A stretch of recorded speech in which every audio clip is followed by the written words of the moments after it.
Fernando Alonso has returned to Formula 1 with one goal in mind, and that is to win his third World Championship. He came with the intention of being back at the front after the regulations that come in this season, but after making steady progress in 2021, there's been a lot of change already in the off-season at Alpine.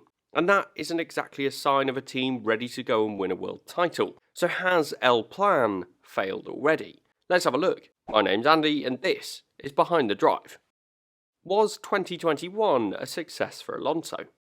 About a year ago, I made a video that asked what success looked like for Alonso on his return to Formula 1, and in that video I said that getting back onto the podium would mean he could regard the year as a success.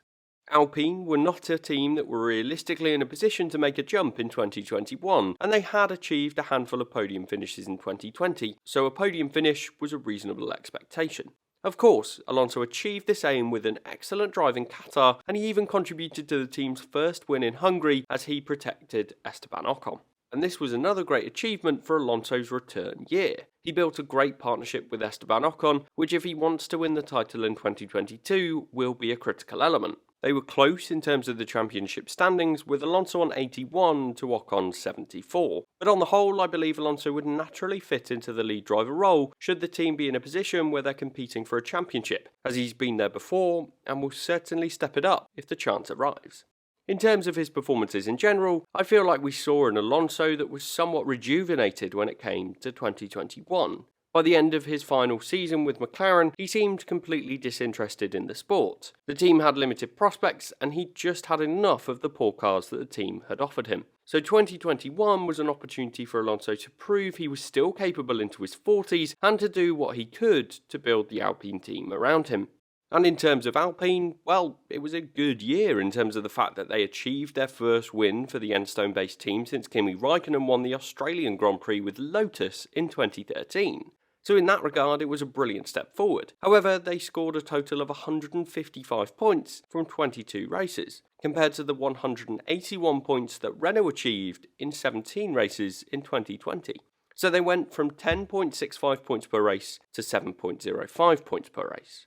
Having said this, they did maintain 5th in the Constructors' Championship in both seasons, and the main reason for scoring fewer points was due to the resurgence of Ferrari and the strong performances from McLaren, which established those teams as clear 3rd and 4th in the standings. Whereas in 2020, it was a really close competition for that 3rd place spot. Another pro from the 2021 season has to be that Renault power unit. The team are the only ones on the grid to have that engine, and as much as that is a weakness when it comes to having more data points, it could easily be a strength if they produce the fastest and most reliable power unit. Last season, the team was noted at the pre-season testing due to their large airbox. It was something that was notably different from the other teams, and sure, from a reliability perspective, they weren't the best, particularly with their exhaust system, but they have already expressed their confidence in their new power unit, and the fact that they could well take a leap forward in power despite the new E10 fuel requirement. And then finally, we have to mention that the team well and truly took advantage of any opportunities that they had in 2021. From a teamwork and strategy perspective, they did very well at races in Hungary, Qatar and Saudi Arabia. They were showing that if they were there week in, week out, they already had a setup that could well challenge the bigger teams. So yes, when it comes to the points, it was a step backwards in 2021, but there were reasons to be optimistic, and regardless, the point of Alpine was not to try and win in 2021, but to produce the best car for 2022. Before we take a look at my doubts when it comes to Alpine, I want to take a moment to ask you to consider subscribing to Behind the Drive. The support for this channel through the off-season has been awesome, and if you want to stay tuned for what I've got to come through the launch season and pre-season testing, then make sure you subscribe with notifications on. Thanks. What happened to Alpine? Alpine is a bit of a meme that came from Alonso's post-qualifying interview with the Spanish arm of DAZN in Turkey, where he just qualified 5th. He was asked about his plan for the race, but then subsequently offered an answer to say that it was part of Alpine, hinting at the 2022 car as being part of the wider goals that he had for his return to the sport. It also implied that he had an idea about how the Alpine team's Challenger was coming along, which by that stage of the 2021 season he would have likely had some sight of and potentially some very early simulator experience. And let's face it, 2022 is anyone's guess as to who will come out on top with these regulations. The Brawn story of 2009 is the perfect example of why we shouldn't be writing any team off this year. But there have been three key elements of doubt that have started to creep in for me when it comes to Alpine's chances.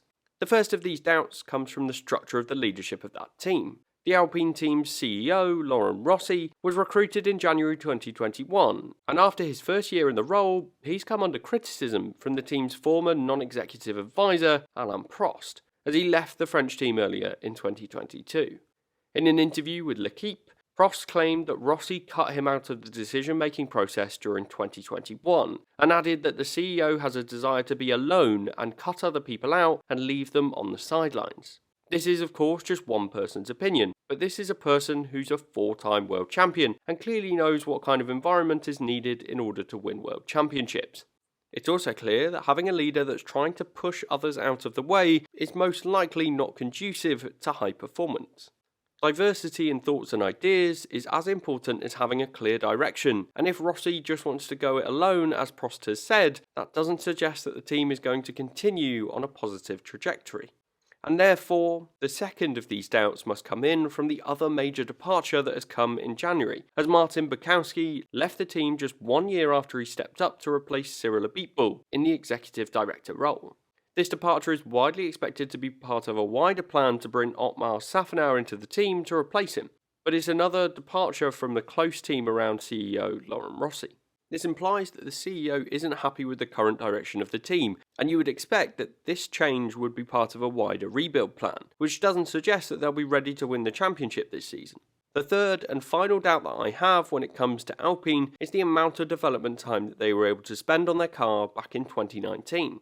The 2022 cars were of course meant to be brought in for 2021, and the regulations were announced all the way back in 2019.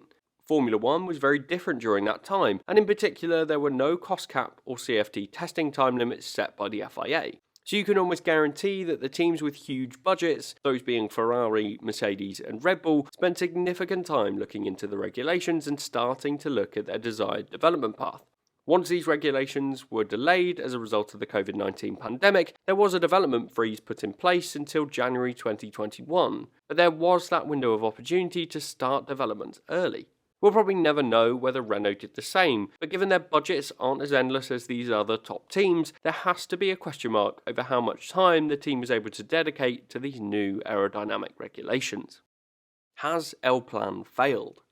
As I've said already, it's impossible to know which team will come out on top in 2022, but for me, there are warning signs when it comes to Alpine and the Alpine team.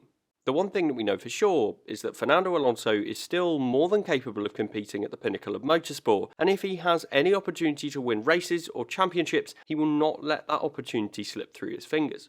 However, there are signs that imply that this is a wider rebuild with a new team leadership and changes at the top. When we've seen teams do this in recent times, with Red Bull in the 2010s and Mercedes in the turbo hybrid era, both of them had solid leadership foundations which haven't seen too much change ever since. So if there's anything we can know for sure, it's that significant change and turmoil at the top does not necessarily create a winning environment in the modern era of Formula 1. There's a lot that we don't know, and of course this is speculative, but let me know what you think about the Alpine F1 team in the comments and whether our plan remains on track.